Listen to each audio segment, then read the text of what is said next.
Welcome back to another edition of Mining Metrics. My name is Jarrett, and I'm joined, as always, by Kaan from Luxor. Kaan, how are you doing? Doing well, Jarrett. Glad to be here. We're back. We out here. If everyone can give me a minute, I'm going to reshare this in the Mining Mafia, which is a great Bitcoin mining channel. No problem shilling them here. I'm going to just drop this in there and say, hey, you guys should tune in. Tune in now. Mining Mafia post.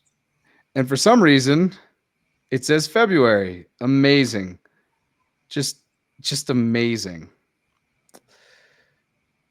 And I can't edit it. So it is March. If you're watching this, do not be fooled. We like to think we've got some good information, but we haven't figured out how to go back in time yet. Kaan, if you're ready, I think we can probably just dive right in. Do you want to maybe we can talk a little bit, or actually, I think in some of the earlier slides here, you kind of talk about this, but we're in an interesting macro moment. And today at Compass, we actually published an article by Anthony Power, who normally does most of our Pubco he's our Pubco analyst. And he published an article basically talking about, is Bitcoin headed towards the bear or the bull? And you should read it if you're watching this on YouTube or X or LinkedIn. Go over to our X or our LinkedIn. We posted the article there, and you should go check it out. It's good. And I think it shows both this could go to maybe 150 or 200,000 Bitcoin price, or maybe it goes into more of a bear. I don't necessarily know what the bear would look like as far as numbers. I don't think it would be the drawdown we've seen in the past cycles. But nonetheless, very interesting. These are things we need to keep our eye on, because Bitcoin price obviously plays a huge part in hash price. And then maybe the other thing I want to call out just before we get going, and I kind of pass the keys over to you, and we change up the screen here, is Bitcoin, according to the interwebs here that I'm looking. Bitcoin Magazine posted 7 minutes ago the Bitcoin price has just hit 86,000. So maybe we're on the way up. If it hits 87,000 while we're on, I assume it was the show, right? So we'll take all credit. Kaan, if you're ready, anything else to add on the macro before we get going? A lot has happened since we last talked. Strategic Bitcoin Reserve has been inked. The digital crypto digital summit, digital asset summit, whatever the nomenclature is, that happened. It feels like things are happening. Is there anything else you want to cover before we dive in? And I know that you touch upon some things in the earlier slides. Well, yeah, I would say we're going to get into all of that as we go through the presentation. But I think we're aligned on exactly what we see here. Yeah, these are big key moments, key observations that are influencing Bitcoin on the mining markets, which we'll dive into this session. Let's no further to do. Let's go. All right, let's get into it. So mining metrics for March 2025. Today we'll go through a TLDR. We'll then take a look at mining economics, talking about hash price and constituent factors. We'll then take a look at hardware markets, observe some ASIC trends, and then we'll finish off by looking forward and see what insights we can gain from the forward hash rate market. So TLDR. The month of February was essentially a fallout. Bitcoin mining conditions deteriorated as key market factors moved in the wrong direction. Bitcoin price dropped by 20%, transaction fees declined for a fourth consecutive month, and network difficulty continued to reach new all-time highs. As a result, hash price, both in Bitcoin and US dollar denominations, fell month over month. US dollar hash price dropped by 6% on average. We also saw mixed market outcomes when it comes to hash rate market performance, and that varied depending on timing and contract denomination. We see that the optimal strategy was securing Bitcoin production 4 to 5 months in advance, while hedging USD revenues in the short term, let's say 1 to 2 months out. So the best time to buy February hash rate was 4 to 5 months prior, with USD denominated contracts providing the highest returns.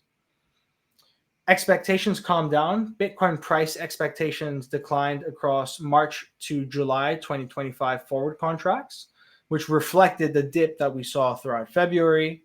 And we saw that implied network difficulty expectations dropped by 4 to 6%, which suggests a reassessment of future hash rate growth rates, which is being expressed by the forward market.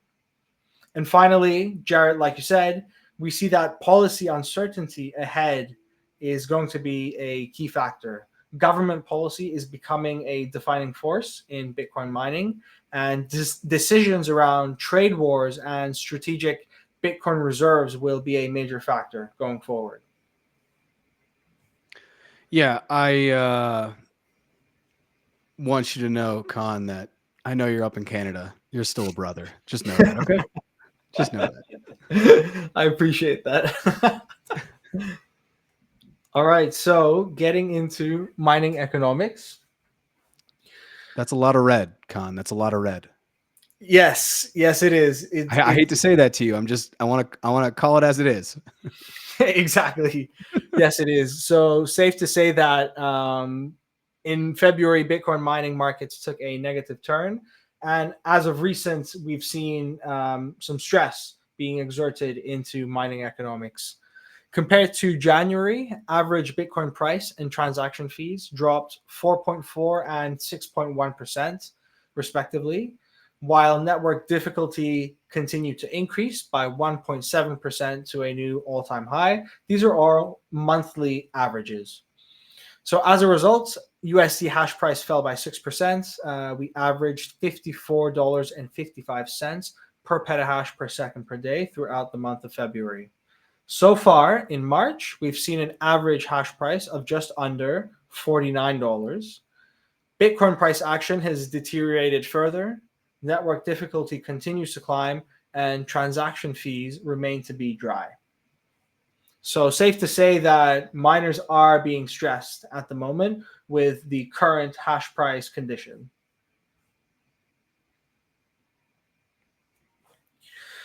During February, the hash price decline was even more pronounced than what we saw in Bitcoin. It was very close, essentially one to one. Starting at just under $60, hash price fell by 21% to just over 47. This was the lowest daily average since November 6, 2024, which was immediately after the US election. Since then, we've been range bound between 46 to 48, coming in at an average of just under $49 per petahash per second per day so far into March. If you can, just before you kind of go ahead, I don't know if everyone can see where they're watching, but the top price on the left axis there is $60, right? And it goes down to 44. Is that right? Correct. Okay. Cool. Yeah, so that is quite a bit of a range, and at this point, we are definitely seeing some stress being exerted on some mining operations, and we'll explore some of this visually once we get to the ASIC section and we take a look at our hash cost curve. Cool. So now moving on from hash price. As we mentioned, the hash price decline was largely driven by Bitcoin's 20% drop throughout February. Bitcoin fell below its post-election range, which was between 90 to 105,000, and towards the tail end of February, as weak economic data and tariff concerns led to an exit from risk-on assets from investors. More interestingly, we saw February's fluctuations in network difficulty and hash rate, which we are going to dive further into now. The month began at 108.11 trillion for difficulty, which roughly equates to 775 exahashes per second for the global network hash rate. And this was right after a 2.12% downward adjustment, which took place in late January. That downward network difficulty adjustment had followed colder than expected weather in the US, which pushed up power prices and forced mining curtailment during the January 13 to 26 epoch. And we covered this in our previous episode. So if you want to find out more about that weather-driven event, you can tune into that episode and check out some of the charts that we put together showing some of that data. As we know, though, that weather event was temporary. So throughout the January 27 to February 8 difficulty epoch, block time started to increase as power prices came back down and miners reduced their curtailment. On February 9, a large 5.6% upward adjustment sent network difficulty up to 114.17 trillion, which roughly equates to 815 exahashes, which was a new all-time high. During the February 9 to 23 difficulty period, we saw block time slow once again, which prompted a 3.15% downward adjustment on February 24 to 110.5 trillion, so 790 exahashes. Despite this decline, we ended the month with a net increase of network difficulty. But the reason for this second downward adjustment on February 24 comes back to cold weather. So like in January, it was cold weather that disrupted US power markets in February, which impacted the difficulty adjustment which took place.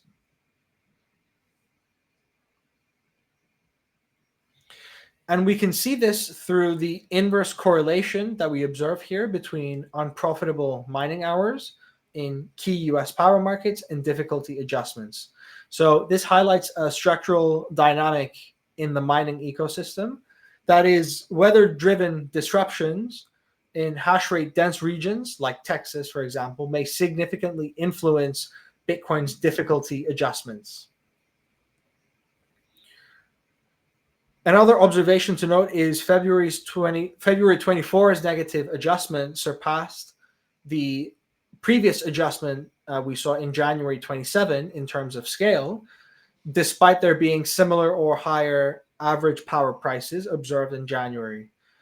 So what this means is that January's cold snap caused brief extreme price spikes, which inflated the average power price, while February saw a prolonged period of mildly uneconomic mining hours. So what this suggests to us is that when it comes to spot hash price and power prices, it was downtime rather than peak pricing for electricity, which proved to be the key contributing factor to reducing network difficulty in February as opposed to January.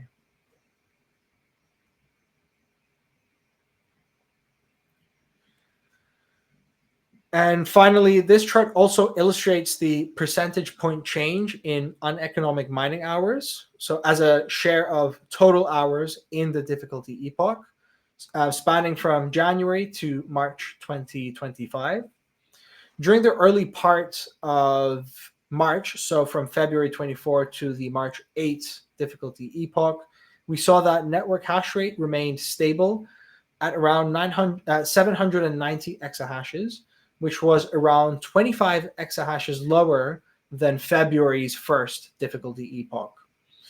This drop in hash rate initially persisted throughout March, despite the fact that weather normalized, which means that there were less unprofitable mining hours and mining operations reduced their curtailment. But this gradually began to recover, and we've seen hash rate back to growing positively so far in March by 1.6%. So currently we stand at 810 exahashes per second. A likely cause for this might have been Bitcoin's price decline. Our proprietary forecast is also suggesting that a Bitcoin price drop from 100,000 to 85,000 would have resulted in around 25 exahashes turning offline due to economic curtailment. So any questions there before I move on? Let me review. Nope. I think we're good. Okay, awesome. These two charts though have been great to break down the epoch and the uneconomic mining time. This is a good chart to look at. Is this something that you guys at Luxor are always referring to, or how much of a role does this play in like the visual understanding of what's happening with the mining economics? Well, we have recently started developing more detailed analysis, specifically when it comes to energy and power markets and how it relates to Bitcoin mining. So this is one example of some of the analysis that we're starting to establish and standardize as part of our general commentary when it comes to our monthly hash rate markets analysis and some of the other research that we create. So going forward, energy and power analysis will be part of hash rate indexes research and content generation. And this is one example of some of the insights we're able to draw by pairing what we see from Bitcoin mining data with what we see in power and energy markets. Yeah, this is great stuff. And if you're watching this, and no matter where you are and you want to leave a comment, just leave a comment on the post or on the live. Go down below, leave a comment, and we'll get that and we'll be able to answer it if you have any questions about some of the stuff we're getting into and that we will get into. Awesome. So moving on to transaction fees now. Transaction fees continue to disappoint so far throughout the first quarter of 2025. In February, we saw that fee collection fell for a fourth consecutive month. In Bitcoin terms, fees collected per block averaged 0.043 Bitcoin, which was a 6% drop from January. In US dollar terms and adjusting for the monthly average Bitcoin price, average transaction fee collection per block throughout February was $4,100, which was roughly in line with average fees observed throughout the third quarter of 2024. So far in March, we also see that fees have marginally dropped further from February. So safe to say that transaction fees continue to be bone dry. We did see a single notable fee event, which occurred throughout the tail end of February. It was a BRC20 mint series of tokens, which caused average fee collection per block to spike by over 130%. This was obviously brief, but still a welcome surprise for any operators that were online and hashing at the time.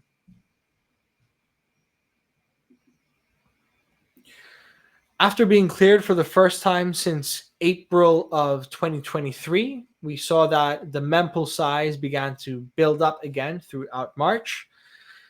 So if this trend persists, it could signal growing network congestion, which could potentially lead to longer transaction confirmation times and higher fee collection. But we'll see. As we've noticed, on-chain activity when it comes to transactions on the Bitcoin network seem to have experienced a reduction in demand, which is affecting transaction fee collection for miners.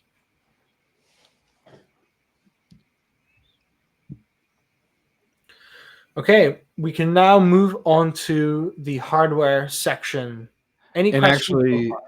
yeah, Con, before you do this, I don't know if you saw, but today we kicked off, and I hope I get the name right, the ASIC Miner Madness Bracket Challenge. Did you see this? I'm going to shill this now and then at the end. Did you see this? No, I'm not aware. Tell me. Okay, well, you'll have to create an account. And Brad James, who joins me every Tuesday for Talk Bitcoin Mining Tuesdays, he looked at like 160 ASICs, and he whittled that number down to 64. So a la March Madness that happens in the United States where all the colleges play against each other. We now have 64 miners, a bracket with 4 different sections with 16 each. And you basically go in and you choose your miner. And this is all, honestly, to be fair, subjective.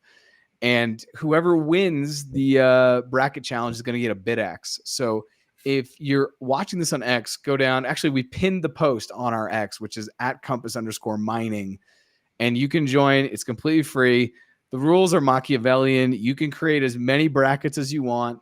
You can, if you manage multiple X accounts, you can go through and vote. Because the way we're going to do it, the games would be like an S19 versus an S21. And I'm not getting into the models, but just like an S19 versus an S21.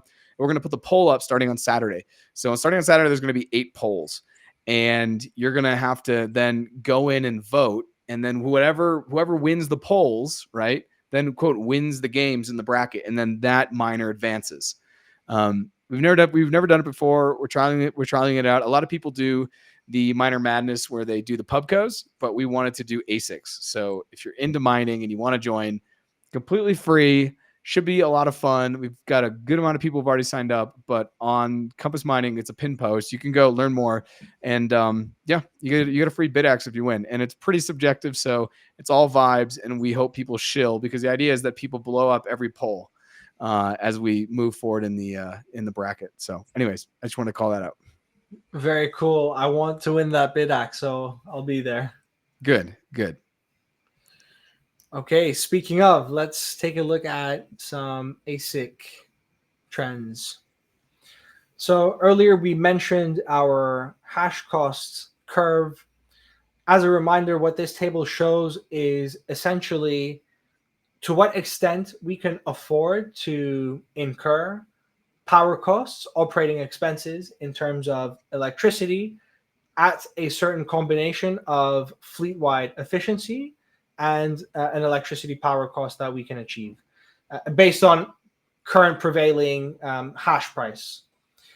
So taking a look, we can see that from January till March of 2025, hash price has moved downwards. The monthly averages of hash price that we saw from January till March span from 58.06 to 55.77 to 48.66 so far in March. And as we can see, the way that this reflects visually is a reduction in the green space, i.e. the breathing room that's available for mining operators, which means that as hash price moves down, mining economics continues to get depressed. We either need to find cheaper electricity or to have higher efficiency when it comes to our fleet.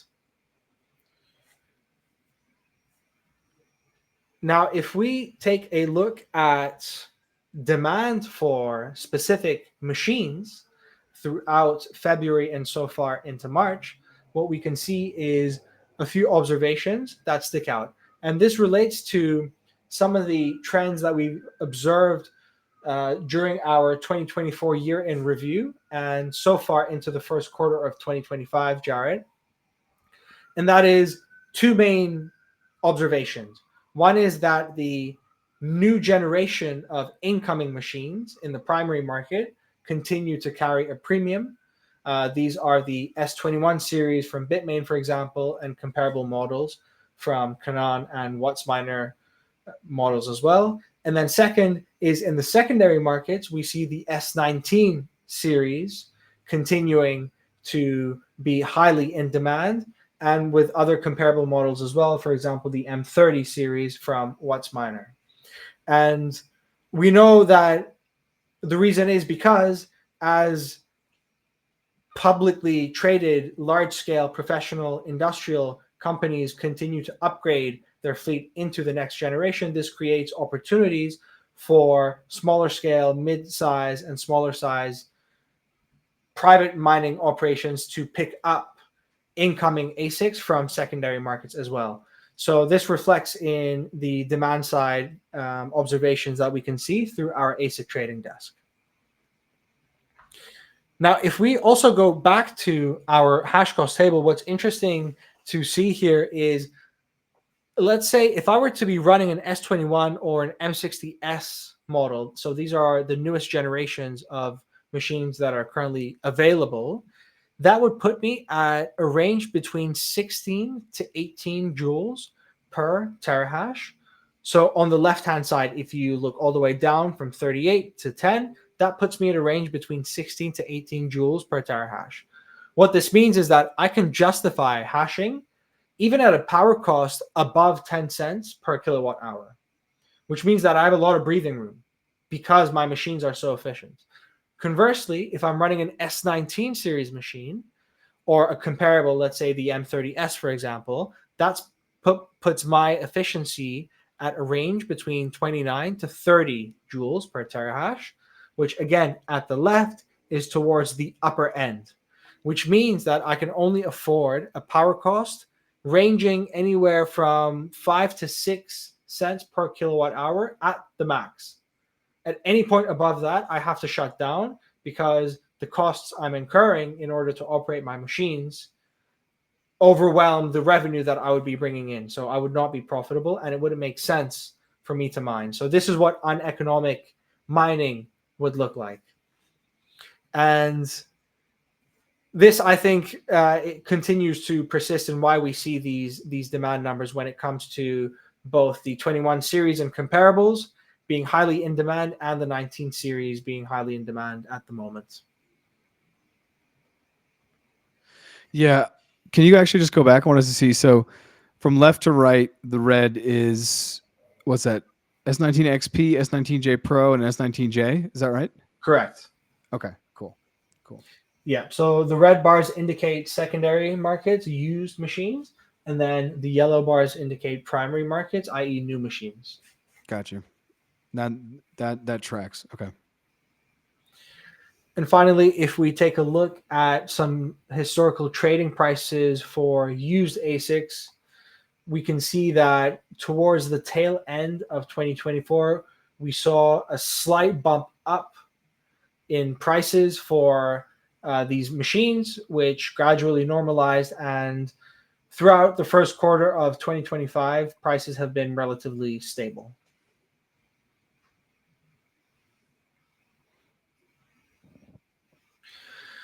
Okay, so now moving on to forward hash rate markets. Jarrett, last time you and I went through forward hash rate markets, and I think we had some pretty good discussion on understanding some of the insights that we can gain from observing this aspect of Bitcoin mining. And before we get into it, what I'll remind here is that our forward market analysis focuses on two key points. The first is how hash rate contract of the month, in this case for February 2025, which is the latest complete trading month, how that traded in previous months. And then secondly, how future hash rate traded throughout the month. So, i.e., how the forward curve shifted in February of 2025. So the first picture here shows what we just first mentioned. So how previous months hash rate traded up until February of 2025.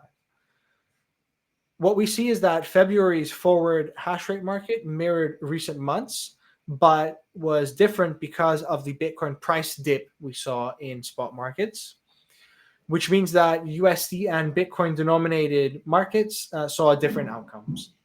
In US dollar markets, February hash price settled higher than it did in September to November of 2024, but lower in December and January of 2025.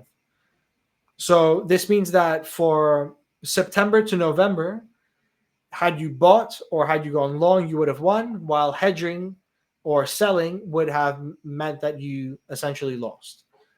This trend then turned in favor of short duration hedging, which means 1 to 2 months out, for example, as Bitcoin price declined throughout February, and which is also currently persisting into March.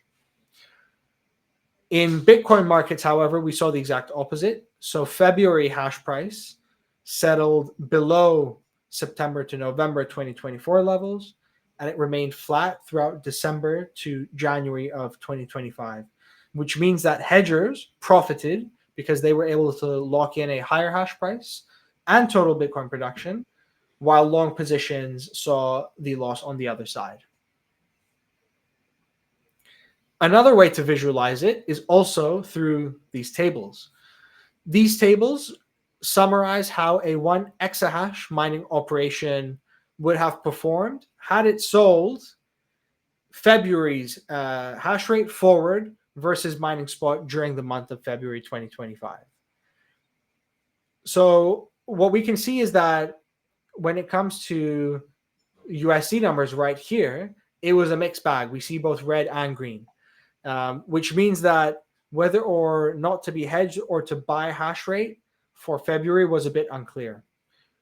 Buyers of hash rate for February in September saw the highest returns, while sellers generally lost, except if you were hedging in December or January.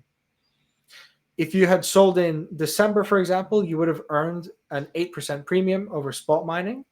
But overall, hedging or selling forward generally meant that you lost anywhere between 4 to 26% versus spot mining. In Bitcoin terms, though, hedging was still the best strategy for miners. Had you hedged fully in September or October, for example, you would have mined 12 or 11% more Bitcoin than had you mined at spot prices throughout February. And the reason was because if we go back to the chart, we see that hash price settled lower in February than it did in September or October. So those who fully hedged produced more Bitcoin versus spot mining. So it was best to sell early or to conversely buy late.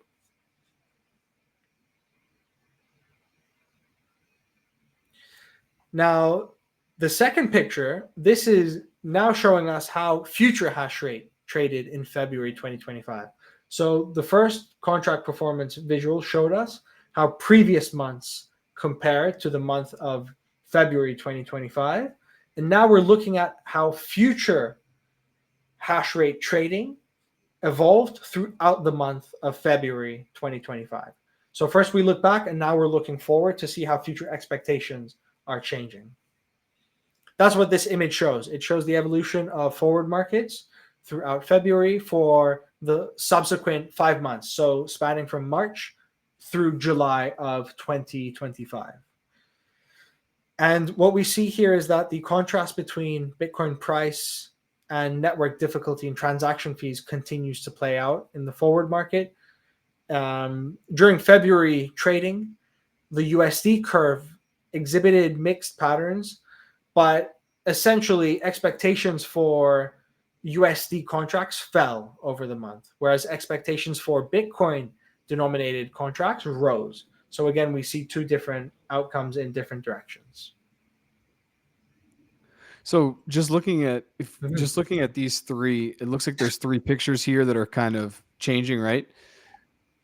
What, I look at July and there the gap, there's a big gap. There's a smaller gap, and then finally there's nearly zero gap between the USD price and the Bitcoin denominated price. What is that? Can you tell me what that's telling me?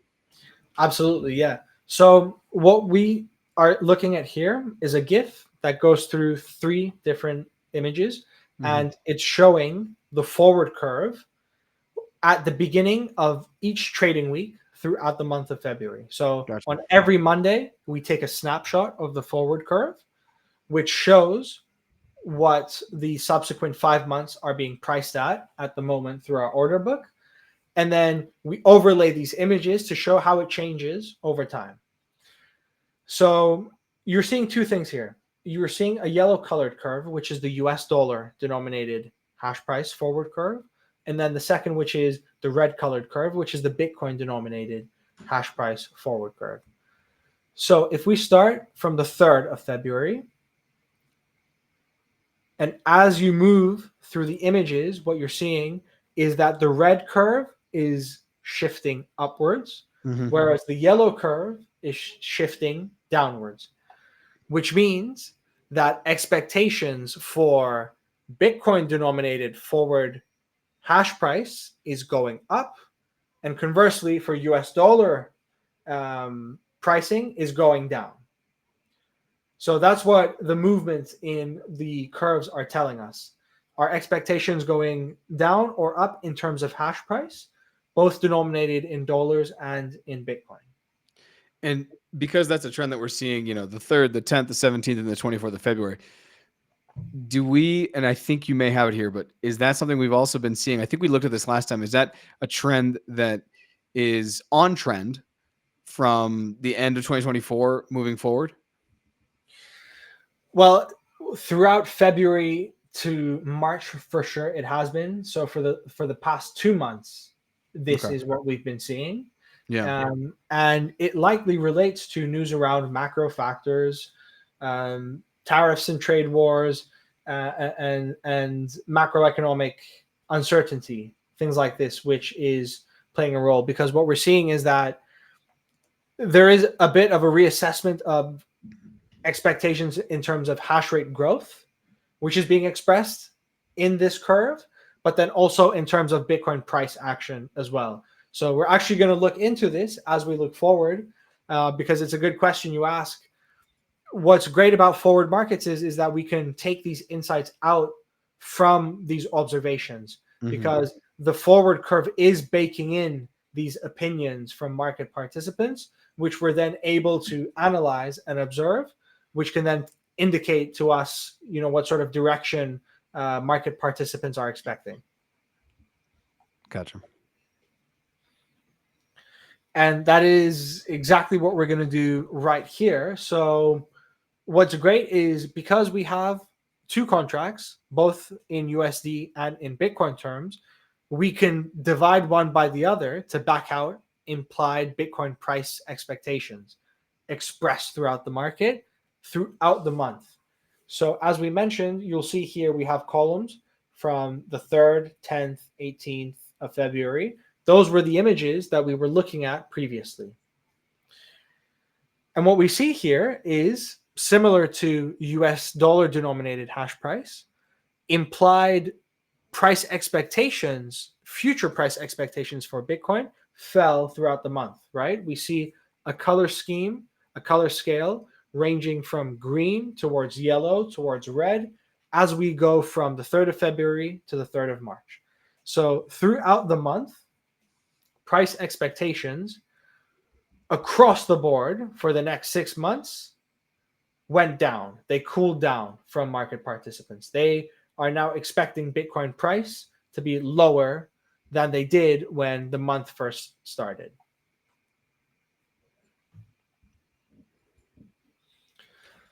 What we can then do from there is we can also make an assumption around transaction fees to do the same calculation for changes in network difficulty and hash rate expectations as well.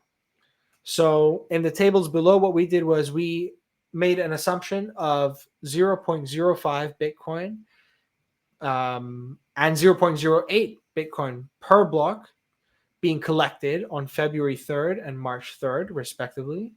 And based on this, what we can see is the difference expressed right at the beginning of the month versus the end of the month. For example, if we take a look at the left table, what we'll see is expectations for network difficulty being expressed. So if I were to go to the column for February the 3rd and take a look at the row for July 2025, what I see is at the beginning of the month, the forward market expected or estimated July's network difficulty to be around 125.2 trillion. By the end of the month, this number changed to 117.2. So we saw a slight decrease, a slight cooling down in terms of expectations for growth in network difficulty. We can also see the same thing being translated into global hash rate as well. So at the beginning of the month, market participants expected global hash rate to be just under 900 exahashes per second by July of 2025. And by the end of the month, this cooled down to just under 840 exahashes per second. So all in all, we saw hash rate expectations decreasing throughout the month, anywhere between 4 to 6% for the contract spanning from March up until July of 2025. With the hash rate and the difficulty, I feel like it's easier to prognosticate or think about what they're going to be into the future. But if you can go back a slide, I feel like the Bitcoin price is nearly impossible to figure out what it's going to do in 6 months. And so my question then is, in your time at Luxor, looking at all of these forward trading, for the Bitcoin price specifically, how accurate has it been? Do you guys look back and you're like, the thought was it was going to be here and it ended up being 30% under or 30% over? How accurate are these actual models? That's a really good question. Essentially, how does expectations expressed by the forward market compare to the To the spot reality. market exactly Yeah. as Yeah. it happens. And we did in fact take a look at this. And in our 2024 year in review, we have two charts that overlay what really happened with spot hash price, both for US dollars and in Bitcoin terms. And then for each month, exactly what the forward curve predicted. So we overlay those two images to see how close expectations were to actual outcomes. What's interesting to see is that Bitcoin denominated hash price markets were more accurate relatively compared to US dollar denominated markets. And the reason, Jarrett, is exactly because, like you said, estimating or forecasting Bitcoin price action is virtually impossible. So In because of USD. this, In USD. exactly, Yeah. exactly. So because of this, it's a wild card, and we actually saw this play right before the halving. We can see that our forward market expectations diverge wildly from what really happened, and that was purely because of Bitcoin price action around the halving. Whereas in Bitcoin denominated hash price markets, the difference between forward expectations being expressed and actual spot price outcomes are much tighter. And it's because it's easier to make forecasts without having this exchange rate effect coming in through Bitcoin price action. Yeah, because I feel like it's like if you and I hop in the car and we're gonna go 30 minutes away and we've never been to where we're going, our destination, and we put it in Waze or Google Maps or whatever you use to get there, and we're following the map. You know that if we get there in 30 minutes, if we get there in 29 minutes, then we beat the time. If we get there in 25 minutes, we beat the time. But if you're just looking at the map or Waze, people will be like, oh, I can never beat Waze. It's like, yeah, because it continues to recalibrate based on the detour you had to take or the pothole that you missed and all these things, you know? And I feel like if you're just looking at this, you're really never wrong in some sense because you're always like it's always getting closer to the number of the reality of what it is. Whereas if you're like, okay, here we are in if you look at the hash rate, right? So it's 796 in March 3rd, and then we're saying it's gonna be 839 in July 2025. But if it's 939, it's like okay, you know, or maybe it's 739. So, anyways, I just and I do remember I think you mentioned that in a past episode that you guys had done the layover of what was predicted versus what was the reality. So that's, and it makes total sense that in BTC, sure, because one BTC equals one BTC, but the dollar amount that we give the network is constantly fluctuating in a way that's really hard to understand or, you know, prognosticate into the future. Yeah, two more notes on to add on what you said is what you mentioned in terms of these constant adjustments is also true because every month as we observe insights from forward market participants, those participants are also adjusting to information that's coming out and changing their economic decisions as well, which is being reflected in the next set of contracts that we see. So all the information that we get for the current month is reflecting new information that's being digested by market participants, which they use to make better decisions. So it continues to inform us as new information comes out and gets fed into the market. Gotcha. Yeah, because you know if you look at the July 2025 for the exahash for the forward, like what we think it could be from March 3rd, we've already passed that number in exahash. So Mhm. I mean maybe we're still there, but I'll be really surprised. Like write this down, please. Call me out, right? I'll give you I'll give you one doll hair, right? I'll give you I'll give you the trading places bet, the $1. But I assume that we're going to be over 839 exahash, right? So Exactly. And what'll be interesting is during the next episode, when we take a look at the full month of March trading data, we'll be able to see whether expectations did change, perhaps to the upside, now that weather-driven events have normalized, and perhaps the effects of trade wars and Trump tariffs, for example, has been digested to the point where markets are adjusting and repricing, we may see that being expressed in the next set of data where hash rate expectations shoot up, and we might expect to see a zeta hash during the summer instead of before the fall. So it'll Yeah. be interesting to see the next set of forward looking insights. Yeah, the next episode will be interesting to look back in March. And then for me, it's really being in May, looking back on April, because my feeling on the Bitcoin price, and this is not financial advice, but this is tends to happen annually in the United States.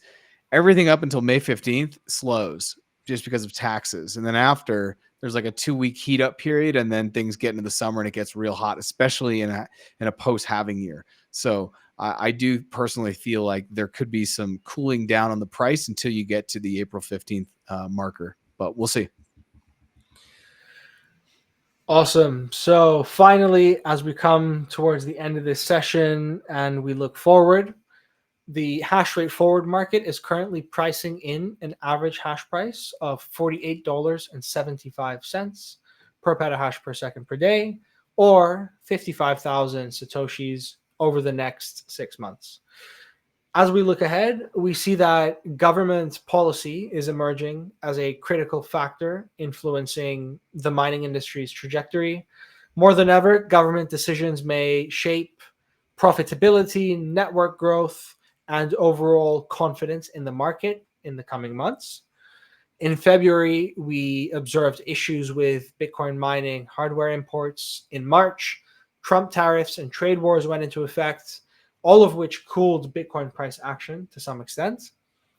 Beyond trade policy, we also see the emergence of strategic Bitcoin reserves, which is gaining traction not only in US but global political discussions. While the implications of this remain to be unclear, we think that state driven Bitcoin accumulation could introduce new demand dynamics, influencing price trends and mining economics in ways which would be unpredictable. With network difficulty growth slowing in both spot and forward markets, low transaction fees, and macroeconomic uncertainty, Bitcoin mining markets may be in for a ride before we close off the first quarter of 2025. But yeah, what do you think about that, Jared? I'm very interested to see what is going to happen. You mentioned there I said this the other day, but it's like I haven't been in Bitcoin since I've been in Bitcoin since 2017. I've never been around such a bullish news environment with such a seemingly dropping off price. Um, there is apparently, I think the Trump administration said that they're going to make, I don't know if you saw this, they're going to make some announcement, I think tomorrow, having to do with the digital asset stockpile or the SBR. I don't know if that's them saying, hey, we're going to start buying. Um, but it's like between what the US government is saying they're going to do and starting to do, and then between what all of the states in the US are starting to do, taking into account that you have states like California, Texas, and Florida, which are like in the top 20 GDP of the planet if they were their own country. So if certain states start to buy based on their own statewide budget, the demand for Bitcoin could accelerate quickly, and then the price could accelerate, which would obviously change most of the forward market numbers that we've looked at tonight. So I don't know. It feels like we're in a holding pattern. Like I said, I called out at the beginning, but Anthony Power just put up the article. It's like, is it bear or bull? Is it bull or bear? Where do we think it's going to go? I highly recommend that everyone go read that. Anthony talks about the historical data. Obviously, we know the hot hand fallacy. You can't ever determine tomorrow by what happened yesterday, but it's a pretty good, it gives you a good framework to be able to move forward with that. And he also talks about how it's affecting miners because these lower hash prices, dollar denominated hash prices, are nothing to write home about. It's not exciting whether you have one miner up and you're hashing with us, or you are one of the bigger pubcos. But it does feel like a moment, just like with everything in Bitcoin or anything where you're investing energy, resources, and money. You just need to zoom out, right? Find the perspective and still realize that I think normally in Bitcoin, when you're in a in a bullish cycle, you look back and 3 months ago, you wish you could have had what you had. Um, so 3 to 6 months ago, people would have now killed to get a $45,000, $55,000, $65,000, $60,000 Bitcoin. So I think it's all perspective. I still think it's a great time to get hash online. And, we're seeing people get hash online. People are taking advantage of this. If Bitcoin is something that you see in your long-term, if it's part of your long-term plan, your financial plan, your sovereign plan, whatever the plan it is that you have, but Bitcoin's a part of it, it's a good time to get hash online, because in a blink of an eye, the block reward is going to be cut in half again. And all of this, is just going to get more and more competitive. So that's, I still think it's a good time. And like I said, normally in a bull cycle, you look back 6 months and you're super jealous of where you were. So Absolutely. All right. I think we don't have any questions coming in. yeah, I haven't seen any questions, which probably is a sign that you did a great job, Kaan. I will shill again if I can. Let's see if I get the name right. The ASIC Miner Madness Bracket Challenge. It is up on our X. It is the pinned tweet. You can win a BitAxe. You just need to go put your email in, create an account, choose the miners that you think are best till you get to your final one. It's very much like if you're not into basketball, just choose who you think's going to win, right? This is even less objective, or it's more subjective, I would say, than like the basketball tournament, or even maybe comparing pubcos, because I personally think, and I said this the other night when we launched this, I personally think it's going to be the most obscure miner that people haven't heard of that are probably going to win. It's not going to be like the S21. Like, I don't think that's going to win. That's my 2 cents. That's my cheat code. I'm going to go for the most obscure miners, the ones I haven't heard. The ones that are OG miners. They're maybe 6 or 7 years ago. So, Kaan, I hope you sign up, and I hope you can get some people at Luxor to sign up. You have till this Friday. What's it? Let me check the date. I believe it's the 21st, but you have till this Friday at midnight. Yeah, it's the 21st Eastern time to get your teams in, because starting on Saturday morning, you get your brackets in, because starting on Saturday morning, we are going to start with the polls. And the polls, like I said earlier, is how you're going to be able to decide which ASIC beats which ASIC and goes on to the next round. So if there's a poll that has, team A or ASIC A and ASIC B, and you said ASIC B is going to win, you need to share that and shill, so that way ASIC B wins. And we don't care how many X accounts you use to get to vote on this. We don't care.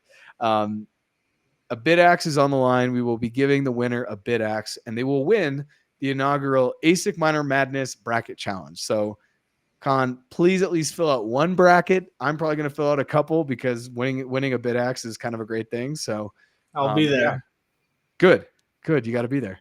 I also was looking at the calendar. Next month, we're going to be right after Tax Day in the United States. I'm not sure when's Tax Day in Canada. Is it same day, different day? That's a question I should have an answer to. Kaan, you should probably whatever the IRS in Canada. Kaan's still a law-abiding citizen there, but April 16th is the third Wednesday of April, so we will be back April 16th for the March edition. And I will be interested in, maybe for the March edition, you can go ahead and humor me and put up what we had shared for those for the hash rate, hash price, I believe. No, the difficulty, the hash rate, and then the hash price. I would just love to see what that looks like. Totally. Yeah. Yeah. Sounds good. Well, everyone, thank you so much for joining us, and we will see you on, looking at my calendar, April 16th, 7 p.m. Eastern, the next mining metrics edition. Kaan, thank you so much once again for joining, and we'll see you soon. Thanks so much. Take care.